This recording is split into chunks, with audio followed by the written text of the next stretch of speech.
Jangan-jangan kita cuma sibuk pada apa yang kelihatan, tetapi lupa. Iya ya, keluarga saya begini, akarnya apa sih? Anak saya begini ngelawan terus, akarnya apa sih? Anak saya nggak mau ke gereja lagi, Romo. Akarnya apa sih? Orang tua saya begini begitu, Romo. Akarnya apa? Rezeki saya seret, Romo. Saya dijahatin orang terus. Saya gagal terus. Akarnya apa? Penting ini lagi.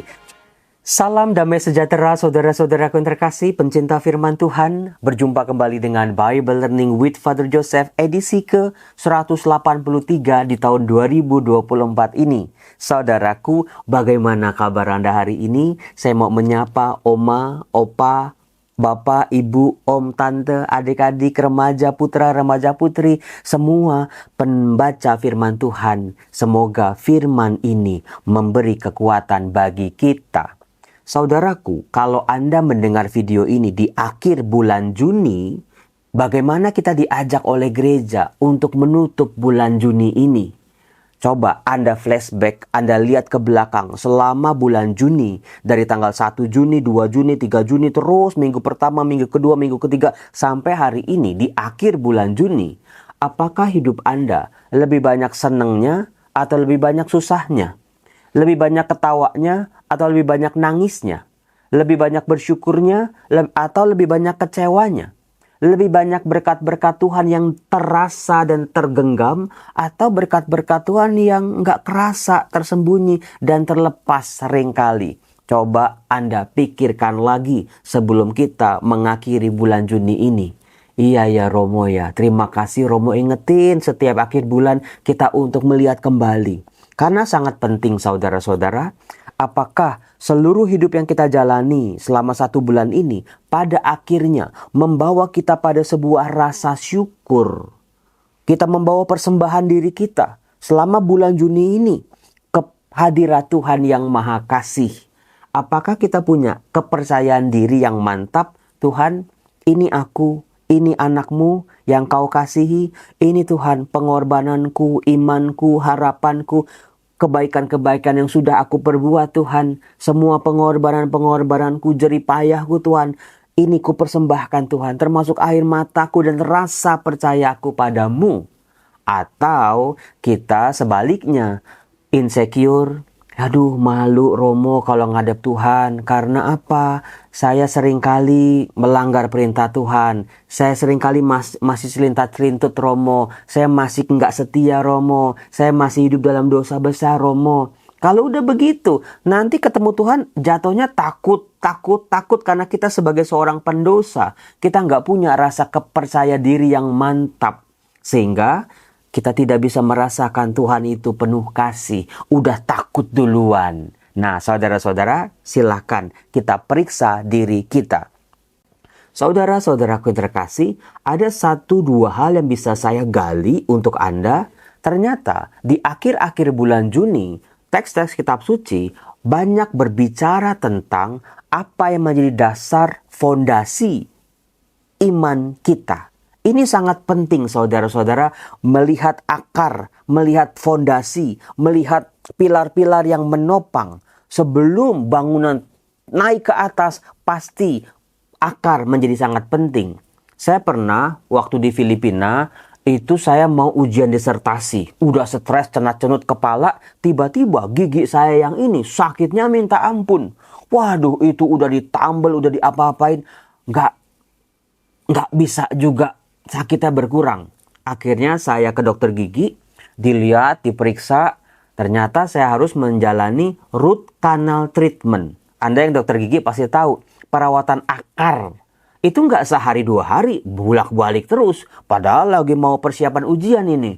Dibuka dulu, diperbaiki akarnya, apakah ada gasnya. Gasnya itu yang nggak bisa keluar, yang bikin bau, yang bikin sakit cenat-cenut katanya. Lalu luka-lukanya, infeksinya diobatin dulu, disembuhkan dulu. Baru itu akarnya dibikin. Itu ternyata gigi kita yang sederhana ini, akarnya itu sangat amat penting. Saudara-saudaraku yang terkasih, kalau gigi aja akarnya sangat penting, bagaimana dengan hidup kita? Bagaimana dengan iman kita? Bagaimana dengan rohani kita? Jangan-jangan selama ini kita udah berjuang mati-matian, tetapi hanya sebatas pada apa yang kelihatan. Apakah Anda sadar akar itu adanya di bawah? Akar itu nggak kelihatan. Akar itu tertutup dengan tanah. Kalau nggak digali, kalau nggak dikorek-korek juga nggak kelihatan. Nah, banyak pohon-pohon, buah-buahan, itu kok dilihat-lihat nggak berbuah-berbuah gitu ya. Bukan karena sinar mataharinya, bukan karena pupuknya, bukan karena lingkungannya nggak mendukung. Mungkin bisa jadi akarnya bermasalah. Klepok. Demikian juga dengan keluarga kita, saudara-saudara. Rezeki kita, pekerjaan kita, pelayanan kita termasuk juga. Jangan-jangan kita cuma sibuk pada apa yang kelihatan, tetapi lupa. Iya ya, keluarga saya begini, akarnya apa sih? Anak saya begini ngelawan terus, akarnya apa sih? Anak saya nggak mau ke gereja lagi, Romo. Akarnya apa sih? Orang tua saya begini begitu, Romo. Akarnya apa? Rezeki saya seret, Romo. Saya dijahatin orang terus. Saya gagal terus. Akarnya apa? Penting ini lagi. Coba bersama firman Tuhan kita melihat akar kehidupan kita. Termasuk akar-akar kepahitan, termasuk juga akar-akar yang akan mendatangkan berkat. Saya yakin Anda seringkali mendengar, iya Romo, akar-akar kepahitan, sering dengar. Tapi apakah Anda juga tahu akar itu tidak semua kepahitan, tapi juga ada akar yang sungguh sehat, akar yang sungguh akan memberi berkat buat mereka yang menghidupinya. Nah, hari ini gereja memperkenalkan kepada kita melalui bacaan-bacaan apa yang menjadi pilar atau akar tonggak dari gereja perdana. Sengaja saya pilihkan 2 lilin. Yang satu lilin di sebelah A, yang satu lilin B. Coba Anda pilih lilin A yang ini atau lilin B yang ini. Coba Anda pilih ya, saudara-saudara, dan tulis di kolom komen. Saya senang sekali, berterima kasih luar biasa kalau Anda itu nulis di kolom komen. Itu TOPBGT, terima kasih. Saudara-saudara yang terkasih, dari 2 lilin ini kita bisa belajar apa yang menjadi akar, dasar dari iman kita, hidup kita, keluarga, kebahagiaan, rezeki kita termasuk di dalamnya. Karena apa? Lilin A, Anda diwakili dengan satu fondasi, satu tonggak hidup gereja namanya Petrus. Sementara yang B ya udah pasti Romo kalau Petrus ngomongin Paulus. Bisa jadi dua-duanya ada dalam diri kita. Tapi izinkan saya melalui permenungan ini memperlihatkan kepada Anda, mengorek nih akar-akar iman kita. Apa yang masih kurang, apa yang masih harus diluruskan, apa yang harus dipupuk dan dipelihara. Itu ya. Tentang Petrus, saudara-saudaraku yang terkasih. Berbicara soal Petrus, kayaknya perasaan kita, pikiran kita bisa jadi gado-gado kayak. Kan kalau gado-gado isinya apa sih? Ibu-ibu tolong dong tulis di kolom komen. Kalau gado-gado ada toge kangkung, ada labu, ada jagung, ada apa lagi ya? Tempe, tahu juga ada, Romo. Ada apa lagi? Kacang panjang, Romo. Lalu dibumbuin kacang. Nah, kalau berbicara soal Petrus sama. Kita kadang-kadang jengkel sama Petrus. Ada senengnya, ada harapannya, ada kekhawatirannya, ada marahnya juga sebetulnya, ada kecewanya juga, ada bangganya juga nih sama figur satu ini. Petrus si batu karang, namanya adalah Simon. Saudara-saudaraku yang terkasih, Petrus itu, dari kisah Petrus kita bisa belajar banyak hal. Yang pertama, Petrus sebagai nelayan. Pekerjaan Petrus sebagai nelayan adalah masa lalunya Petrus, past life-nya dia.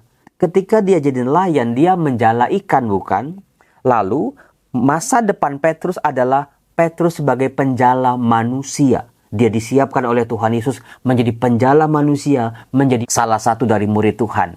Nah, kalau Anda baca dalam Matius, Markus, Lukas, Yohanes, coba Anda cek deh. Berapa kali, berapa banyak, berapa persen Petrus menghabiskan waktunya dengan masa lalunya sebagai nelayan, atau berapa banyak juga dia menghabiskan waktunya sebagai penjala manusia, sebagai murid Tuhan. Coba Anda perhatikan, di awal dia jadi nelayan, tapi dia ikut Yesus. Beberapa kali memang dia mancing ikan, dia menjala ikan. Di akhir setelah Yesus wafat, dia pun menjala atau kembali lagi menjadi nelayan. Tetapi kita bisa melihat persentasinya. Ternyata Petrus, sekeras-kerasnya dia, sendablak-dablaknya dia, sepenyangkalan-penyangkalannya dia ya, ternyata dia lebih banyak menghabiskan waktunya sebagai penjala manusia. Coba Anda perhatikan, iya ya Romo, baru sadar Romo. Maka belajar dari sini saudara-saudara. Masa lalu kita, akar kita, mungkin kita dulu mah belum siapa-siapa, bukan siapa-siapa, atau dulu mah kita mah sampah Romo, dulu mah kita mah pendosa Romo, dulu saya sering disakiti, sering dibully, sering sering dijahatin. Itu masa lalu. Terus, apakah Anda mau menghabiskan masa lalu Anda, orang-orang dari masa lalu Anda yang menyakiti Anda? Atau Anda mau menghabiskan waktu Anda dengan dia? Kita akan mengisi masa depan kita. Dengan keluarga Anda, dengan pasangan hidup Anda, dengan anak-anak Anda. Dengan mereka-mereka inilah Anda menghabiskan masa depan Anda nanti. Maka sekarang perbanyaklah waktu dengan mereka. Jangan sibuk sama yang lain. Karena mereka belum tentu ada. Dan kita pun belum tentu ada selama-lamanya buat mereka. Lalu juga dengan Tuhan. Masa depan eskatologis kita. Dari sekarang coba perbanyak masa waktu-waktu kita dengan Tuhan. Habiskan banyak waktu-waktu kita dengan Tuhan juga. Selain sibuk dengan urusan dunia. Karena nanti ke depan Tuhanlah bersama dia nanti setelah waktu kita di dunia ini selesai. Keren bukan? Ya Romo. Sebab begini, Petrus itu adalah salah seorang nelayan di Galilea. Di daerah Galilea, di daerah utara. Mayoritas orang-orang di sana pekerjaannya memang nelayan. Kalau Petrus cuma jadi nelayan, kayaknya hidupnya begitu-begitu aja. Terlilit pinjol mungkin, terlilit hutang, terlilit rentenir mungkin. Seperti nelayan-nelayan pada zaman Yesus pada waktu itu. Terjerat betul-betul. Ya ketika danaunya nggak bisa dicari ikannya karena gelombang atau musimnya ikan nggak ada. Itu nelayan harus hutang-hutang sama para rentenir. Kalau Petrus hanya menghabiskan waktu dengan masa lalunya, ya dia akan kecewa, dia akan sedih. Coba perhatikan, begitu Petrus bersentuhan dengan danau, ada angin ribut. Tuhannya wafat. Semuanya peristiwanya sedih-sedih-sedih. Tapi untungnya Tuhan Yesus selalu hadir menguatkan kembali. Jangan sampai Petrus kamu kembali lagi ke masa lalumu. Sekarang identitasmu sudah baru nih. Identitasmu sudah menjadi murid Tuhan, penjala manusia. Fokuslah ke situ. Fokuslah pada masa depanmu, bukan pada masa lalumu. Gelepak-gelepok Romo. Kenapa Romo Yosef baru bilangnya sekarang ya? Belajarlah dari Petrus. Simon anak Yohanes, apakah engkau mengasihi aku lebih dari mereka ini? Pada akhirnya kan itu. Setelah dia berjuang menghabiskan waktu dengan Tuhan Yesus selama 3 tahun, lalu setelah kebangkitan masih melihat Yesus yang bangkit gitu. Pada akhirnya apa sih? Pada akhirnya hidup kita adalah, do you love me? Yosef, apakah engkau mengasihi aku? Tuhan, jadi malu Tuhan. Aku lebih banyak mengasihi dunia. Aku lebih banyak mengasihi dosa-dosaku, kelemahan dan kerapuhanku. Aku lebih mencintai masa laluku yang begini dan begitu. Tapi aku lupa ada masa depan yang kau siapkan. Saat ini pun engkau begitu mengasihi aku. Terima kasih sudah dibuka kesadaran ini. Aku pribadi yang sangat dikasihi Tuhan. Buat Tuhan, masa laluku sudah cukup. Selesai sampai hari ini. Sekarang aku mau menghabiskan waktu bersama Tuhan. Wow. Nah, saudara-saudara, itu tokoh yang pertama, yang ini, Petrus. Keren pokoknya lah. Ketika dia menyangkal, coba deh, pergulatannya kayak apa sih? Persis seperti kita menyangkal, bukan? Ketika kita lagi jatuh dalam dosa, ketika kita lagi tergelincir dalam dosa, penyangkalan Petrus adalah penyangkalan kita. Kejatuhan Petrus adalah kejatuhan kita. Pertobatan, transformasi Petrus juga adalah transformasi kita. Melihat Yesus yang bangkit juga adalah pengalaman gereja dan juga pengalaman kita. Itulah transformasi Petrus, si batu karang ini pada akhirnya di batu yang keras pecah, lebur, menjadi abu. Dikosongin dulu, lalu dibangun kembali. Ya, ini dia. Dibangun kembali menjadi bangunan yang kokoh. Petrus, sang soko guru jemaat. pemimpin para murid-murid Tuhan, pemimpin gereja perdana, orang yang bisa membela imannya, orang yang bisa mewartakan Yesus yang bangkit, orang yang menjadi saksi mata, menginfluence banyak orang, mengajak orang-orang untuk percaya pada Tuhan Yesus. Itulah masa depan Petrus. Sementara lilin yang B ini, ya Paulus. Berhadapan dengan Paulus, ya kita bisa baca ada itu kisahnya, mulai dari kisah Rasul, mulai dari surat-suratnya, mulai dari kisah-kisahnya yang begitu banyak. Dia menjadi tokoh spesial, tokoh istimewa dalam gereja perdana.